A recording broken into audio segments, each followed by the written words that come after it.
Alhamdulillah Alhamdulillahilladzi an'amana bi ni'matil imani wal islam wa ja'alana min ummati khairil anam. Allahumma salli wa sallim wa barik wa karrim wa majjid wa 'azzim ala sayyidina wa habibina wa syafi'ina wa qurrati a'yunina wa nuri qulubina maulana Muhammad wa ala alihi wa sahbihi al-barratil kiram. Subhanaka la ilma lana illa ma 'allamtana innaka antal alimul hakim. Rabbi shrah li sadri wa yassir li amri wahlul 'uqdatam min lisani yafqahu qawli bi jahin nabi wa sahbi wal ali. Dusturukum ya ahlad darak, dusturukum ya ahlan naubah, dusturukum ya ahlal hilli wal aqd. Amma ba'd. Qala musannif rahimahullah wa nafa'ana bihi wa bi ulumihi fid dharain amin. Wa man futiha lahu tariqul fahmi fihi minal mu'minin dama fatuhu wa tamma nuruhu wa tasa'a ilmuhu wa sara la yamallu min qira'atihi laylan wala nahara li'annahu qad wajada fihi maqsudah wa dhafara minhu bimatlubih wa hadhihi sifatul murid as-sadiq. Alhamdulillah, kita bersyukur di malam hari ini kita diberikan kesempatan oleh Allah Subhanahu wa taala untuk bisa bersama-sama menghadiri undangan daripada Bapak Suroso sekeluarga dan juga sekaligus rutinan Ratibul Haddad dan juga dalam rangka haul daripada Bapak Sukarlan. Yang ini satu kenikmatan yang Allah berikan kepada kaula panjenengan karena kita dipilih sebagai hamba-hamba Allah yang bisa dimudahkan lisannya untuk bisa berzikir, menyebut namanya, berbakti kepada orang tua dengan memperingati acara haul semacam ini. Maka kita berharap semoga dengan nikmat-nikmat yang telah Allah berikan kepada kita di malam hari ini, Allah terus berikan kepada kita nikmat-nikmatnya zahir dan batin, nikmat sehat, nikmat afiat, dan Allah akhiri hayat kita suatu hari nanti setelah panjang umur dalam keadaan husnul khatimah. Amin ya rabbal alamin. Untuk mempersingkat waktu para hadirin, sedikit kita membaca bil barokah sebagaimana rutinan Ratibul Haddad yang biasanya kita jalankan bersama-sama. Setelah kita membaca ratib, berzikir bersama, kita membaca nasihat dari para ulama. Kita ambil dari kitab Risalatul Mu'awanah. Kita masih membahas yang berkaitan dengan Al-Quran. Beliau musannif mengatakan, wa man futiha lahu tariqul fahmi fihi minal mu'minin, dan siapa orang yang membaca Al-Quran dan telah dibukakan pintu pemahaman di dalam apa yang dia baca dari Al-Quran, maka dama fatuhu wa tamma nuruhu, maka cahayanya telah sempurna. Allah telah sempurnakan daripada nikmat-nikmat yang Allah berikan kepada seorang hamba yang ahli membaca Al-Quran. Tadi sebelum majelis di sini kita membaca bersama nasihat dari Imam Haddad, an yakuna fi tilawatika iyyaka an yakuna fi tilawatika maksuran anil iksar. Hendaknya kaula panjenengan iku Bapak Ibu lek ngaji Quran jangan hanya fokus untuk memperbanyak, atau bisa dikatakan jangan hanya fokus untuk kejar target hatam. Hatam itu istimewa. Lek kaula panjenengan kok saged menghatamkan Al-Quran itu istimewa. Tapi jangan kemudian target hatam itu menjadikan kita lupa bahwasannya kita menghatamkan Al-Quran itu yang kita cari pahala. Oleh karena tadi disebutkan orang yang membaca Al-Quran hanya sekedar membaca dibandingkan dengan, apalagi yang bacanya cepet-cepetan, dibandingkan dengan orang yang baca dengan tartil, pahalanya lebih banyak yang tartil. Nah, sehingga kalau kita katakan, oh kalau kepingin hatam, boleh. Hatam itu kan yang kita cari tujuannya adalah pahala. Maka jangan sampai kemudian kita lalai kalau ternyata dengan membaca sesuai dengan makharijul huruf dan tartil yang baik itu juga mendapatkan pahala yang sangat besar. Nah, maka Imam Haddad beliau dawuh, tiang ini kulek pun sambung kali Al-Quran, maka dia akan merasakan kelezatan di dalam Al-Quran. Wa sara la yamallu min qiraatihi, dan dia akan menjadi seorang hamba sing boten gampang bosen lek maos Quran.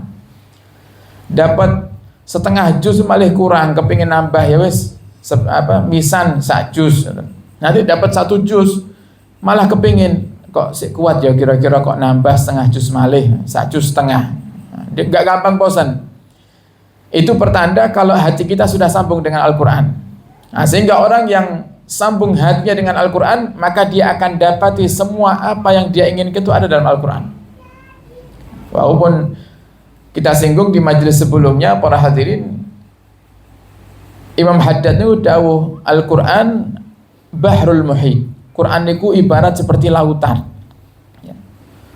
Yang artinya kalau panjenengan cari apapun modelnya ikan di lautan itu ada. Terus kalau panjenengan gak ada hajat napa mawon, kok kita baca Al-Quran, Allah akan percepat kita untuk mendapatkan apa yang kita hajatkan. Ada orang baca Al-Quran kepingin rezekinya lancar, Allah kasih. Bahkan Allah engkang dawuh piyambak dalam hadis qudsi, Allah katakan, man saghalahul Quran wa dzikri an mas'alati a'taituhu afdhala ma u'tis sa'ilin. Sinten-sinten tiyang niku lek sregep maca Quran dan zikir. Jadi siapa orang yang menyibukkan dirinya dengan membaca Al-Quran dan zikir sampai dia lupa berdoa kepadaku, kata Allah. Saking habisnya waktu itu hanya untuk zikir, untuk baca Al-Quran, sampai lali tereng nyuwun hajate. Pagi mulai subuh ngaji Quran sampai ternyata nggak sadar waktu sudah mulai masuk jam 7 pagi misalnya, akhirnya ngelihat jam, kaget waktunya kerja, buru-buru, nggak sempat berdoa dia. Tapi dia baca Al-Quran. Kata Allah, itu aku akan berikan kepadanya yang lebih bagus daripada apa yang diminta oleh orang yang berdoa. Contoh seorang yang ahli zikir, ahli Quran niku, para hadirin, Allah selalu berikan kepadanya yang terbaik. Walaupun dia belum minta kepada Allah. Artinya apa? Kalau panjenengan gak ada hajat napa mawon, buka Quran niku langsung Allah paringi. Allah kabulkan. Kalau kita bisa membaca dengan tartil sampai hatam, istimewa. Minimal para hadirin, kalau memang kita mungkin untuk membaca Al-Quran secara keseluruhan belum mampu, maka ambillah surat-surat yang dianjurkan oleh Nabi untuk kita baca. Nah, di antaranya napa surat Yasin. Nabi dawuh dalam hadisnya, man qara'a Yasin fi lailatin asbaha maghfuran lahu. Siapa orang yang membaca surat Yasin di waktu malam, maka pagi hari semua dosanya telah Allah ampuni. Atau surat Ad-Dukhan. Ini hadisnya maknanya sama. Nabi dawuh, man qara'a Ad-Dukhan atau man qara'a surat Ad-Dukhan, siapa orang yang membaca surat Ad-Dukhan itu, maka Allah akan mengampuni semua dosanya. Dan surat Yasin itu sendiri, para hadirin, manfaatnya begitu banyak. Napa malih lek kaula panjenengan kok enggak ada hajat yang darurat, hajat mendesak, niku para ulama dawuh di antara cara yang paling tercepat untuk supaya Allah mengabulkan hajat kita yang mendesak adalah membaca Yasin sebanyak 41 kali. Nah, kira-kira 41 yang mulai jam ba'dal isya sampai subuh. Ya, ini nggak sakit dicoba. Namanya mendesak ini tidak peduli, gitu kan? Ya, mendesak namanya mendesak. Kadang jangan lepon mendesak. Oh, ini anaknya sakit butuh obat, kerja mulai subuh sampai ketemu subuh. Nah, kenapa? Namanya mendesak. Ya, kalau mendesak ya, kalau yang benar-benar mendesak, kita akan rela untuk mengorbankan waktu dan istirahat kita demi meminta kepada Allah hajat-hajat kita. Atau juga surat Waqiah. Ini surat juga yang istimewa nih, surat Waqiah nih. Ada satu kisah nih sebagai penutup, para hadirin. Surat Waqiah kita ambil dari kitab Al-Fawaidul Mukhtarah. Kisah sahabat Abdullah ibn Mas'ud atau yang dikenal dengan sahabat Ibnu Mas'ud. Seorang sahabat yang juga sekaligus santri khidmahnya Nabi Muhammad. Sahabat Abdullah bin Mas'ud ini para hadirin kemana-mana yang bawakan sandalnya Nabi. Sampai satu hari wonten sahabat niku tanglet datang Abdullah bin Mas'ud. Ya bin Mas'ud, wahai Abdullah bin Mas'ud, kamu ini kenapa kalau berpakaian selalu rapi? Kamu kalau datang itu, kalau mau datang dari beberapa meter sebelum kamu tiba di tempat, kita sudah tahu kalau kamu bakal datang. Karena kamu itu kalau pakai parfum luar biasa banyaknya itu. Lihat nyemprotnya parfumnya luar biasa wakeh gitu. Jadi berapa meter pun kerungu sudah kecium baunya itu gitu. Akhirnya tanya, kenapa kok kamu sampai pakai pakaian yang rapi, selalu rapi, penampilan rapi, kemudian wangi terus? Nah, beliau jawab, bagaimana tidak? Lawang saya ini bawa kemana-mana sandalnya Rasul. Untuk takzim menghormati sandalnya Rasul, maka saya pakai pakaian yang bagus, saya pakai minyak wangi yang banyak. Nah, itu kalau kepada sandalnya Nabi takzimnya seperti itu, bagaimana dengan nabinya langsung itu Abdullah bin Mas'ud. Makanya Nabi cintanya luar biasa kepada Abdullah bin Mas'ud.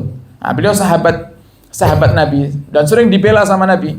Karena Sayyidina Abdullah bin Mas'ud ini, Bapak Ibu ngapunten, postur tubuhnya itu kecil. Kecil sekali. Sampai pernah satu kali sahabat Abdullah bin Mas'ud ini berangkat ke majelis atau ke masjid para hadirin.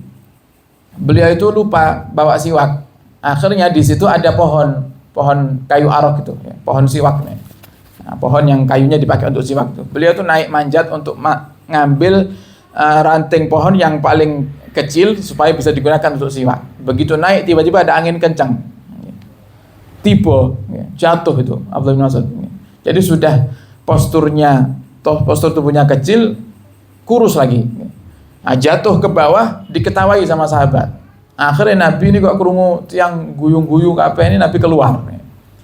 Nabi tanya, apa yang kalian tertawakan? Ini loh ya Rasulullah, sahabat kita ini Abdullah bin Mas'ud saking kecilnya kena anginnya rubuh. Akhirnya Nabi membela Sayyidina Abdullah bin Mas'ud. Sayyidina Abdullah bin Mas'ud ini adalah sahabatku yang nanti akan menjadi pendampingku di surganya Allah Subhanahu wa taala. Jadi sahabat yang dicintai sama Nabi. Nah, pernah satu kali sahabat Abdullah bin Mas'ud ini sakit. Maridha Abdullah bin Mas'ud radhiyallahu taala anhu, fadakhala alaihi Utsman radhiyallahu taala anhu. Ketika Sayyidina Abdullah bin Mas'ud ini sakit, dijenguk oleh Sayyidina Utsman bin Affan. Faqala lahu, kemudian Sayyidina Utsman bertanya, "Ma tashtaki?" Niku lek basa gampang ngaten tanglet datang Sayyidina Abdullah bin Mas'ud, jenengan iki sakit apa gitu. Kemudian faqala dunubi, saya sakit karena banyak dosa. Kata Sayyidina Abdullah bin Mas'ud. Jadi ditanya sakitnya apa, malah jawabnya banyak dosa. Fama tastahi, dan kamu kepingin apa wahai Abdullah? Kamu pengen apa? Kata Sayyidina Abdullah bin Mas'ud, al-maghfirah. Kalau niku pengen diampuni. Nah, pengen diampuni lek tiyang corot yang sakniki ditangleti pengen apa? Jajan, kan ngoten nggih. Roti, buah, ini mboten nggih. Kepengin diampuni. Faqala ala amuru laka bitabib. Kata Sayyidina Utsman, maukah kamu wahai Abdullah aku panggilkan dokter? Kemudian kata Sayyidina Abdullah, mboten. At-tabib amradani. Dokter yang malah nambah yaku loro mangke gitu. Malah tambah sakit aku lagi dipanggilkan dokter. Ya sudah kalau gitu kamu pengen apa? Atau mungkin kamu mau aku kasih hadiah yang besar supaya kamu sehat ya Abdullah bin Mas'ud senang gitu. Kata Sayyidina Abdullah, la hajatali fihi, aku enggak butuh hadiah. Aku enggak butuh hadiah.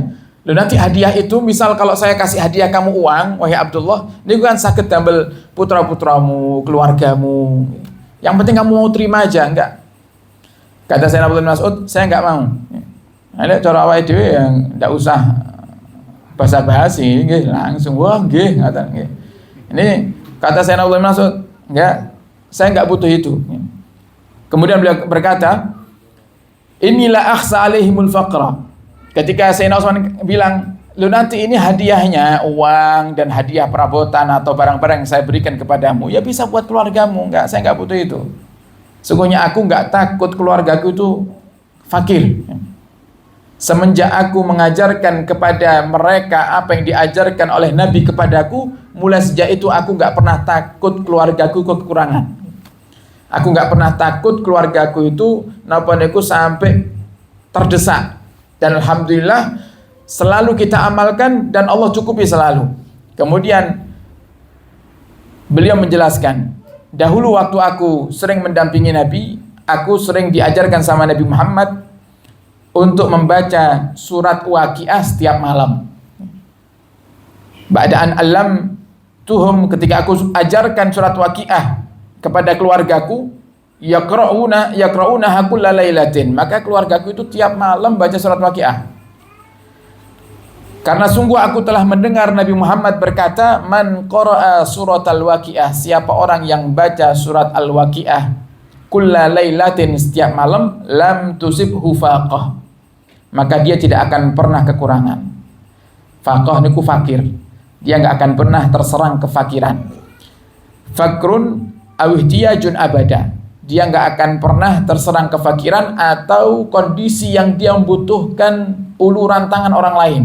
Artinya selalu dicukupi sama Allah Subhanahu wa taala. Nah niki cocok nih, nggih. Kadang awake dhewe diparingi amalan, Pak, Bu, maca Yasin ben diampuni dosa, mboten patek semangat gitu nggih. Tapi lek urusan duit biasanya semangat biasanya nggih. Ya, nggih. Wah niki Waqiah nih Nabi sing ngatur nggih. Sing ngomong niki sing dawuh Nabi. Kata Nabi Muhammad, orang yang baca Waqiah tiap malam itu enggak akan pernah kekurangan. Selalu dicukupi oleh Allah Subhanahu wa taala. Maka monggo para hadirin, minimal kita buka Al-Quran. Kalau kita nggak bisa menghatamkan dari awal sampai akhir, ya minimal kita baca surat-surat tertentu yang memang dianjurkan oleh Nabi untuk kita baca. Di antaranya yang contoh surat Waqiah, lek Jumat ki wonten surat Kahfi, lek malam Jumat wonten surat Ad-Dukhan. Niku saged kita amalkan guna supaya kita tidak dicatat oleh Allah termasuk orang-orang yang hajarul Quran, orang-orang yang memusuhi Quran, sing boten nyopo Quran. Nah, ini biasanya penyakit yang terjadi kebanyakan daripada kita para hadirin, persis engkang dawuhaken Nabi di masa hidupnya dan juga didawuhaken Sayyidina Ali karamallahu wajhah, sayati alaikum zamanun, akan datang kepada kalian masa yang masjid itu banyak tapi isinya enggak ada. Nah, niki pun terjadi di zaman kita. Kira ngoten? Oh, masjid ageng-ageng tapi ora tau penuh belas nggih. Kemudian yang kedua, akan datang kepada kalian masa yang dimana di saat itu Al-Quran itu tinggal mushafnya saja, tinggal Al-Qurannya saja, yang baca nggak ada. Juga sudah datang zamannya. Zaman dulu kita duduk di bangku TKB atau apa di RA, kok belum bisa baca Al-Quran, itu sudah malunya luar biasa. Kalau nggak tahu saya kemutan, saya masuk kelas 1 ya, sekolah 1 kelas 1 SD, itu bacaan Quran saya dereng lancar sangat, sakit tapi dereng lancar sangat. Itu malunya luar biasa itu. Malunya luar biasa. Nah, akhirnya malih ngejar target supaya apa? Saya nggak boleh kalah sama teman-teman satu kelas. Nah, sekarang para hadirin, kadang putra-putri kita sudah duduk di bangku kuliah, baca Quran aja nggak mau, nggak bisa itu. Nah, kenapa? Karena nggak kita biasakan. Ayo, la tahjurul Quran. Jangan kita musuhi Quran. Jangan kita biarkan Quran itu hanya sekedar menjadi simbol saja di rumah. Quran bukan untuk simbol, tapi Quran itu untuk dibuka dan dibaca, karena semua permasalahan kehidupan kaula panjenengan, semua solusinya ada dan Allah sediakan di dalam Al-Quran. Maka semoga Allah jadikan kita, keluarga kita, anak keturunan kita sampai hari kiamat semuanya ahli Quran, ahli salat, ahli ibadah, insyaallah, amin ya rabbal alamin. Wallahu a'lam bishawab. Sekian dari kami para hadirin, kurang lebihnya mohon maaf, dan kita tutup dengan suratul Fatihah dengan niat semoga semua yang hadir di malam hari ini, terkhusus kakang sahibul bait Bapak Suroso sekeluarga, Allah paringi kaula panjenengan sedaya lan Bapak Suroso keluarga umur yang panjang dalam ketaatan serta sehat walafiat. Yang sakit Allah berikan kesembuhan, yang sempit rezekinya Allah lapangkan, yang punya hutang Allah lunasi hutang-hutangnya, yang punya masalah Allah segera datangkan solusinya, dan semoga Allah takdirkan kalau panjenengan sedaya saged segera ziarah Mekah lan Madinah menjalankan ibadah haji dan umrah dan ziarah Nabi sallallahu alaihi wasallam, dan Allah akhiri hayat kita setelah panjang umur dalam keadaan husnul khatimah ala hadhihi niyyah wa ala kulli salihah bi jahin nabi wa nabi la hadratin nabi sallallahu alaihi wasallam bi sirril Fatihah.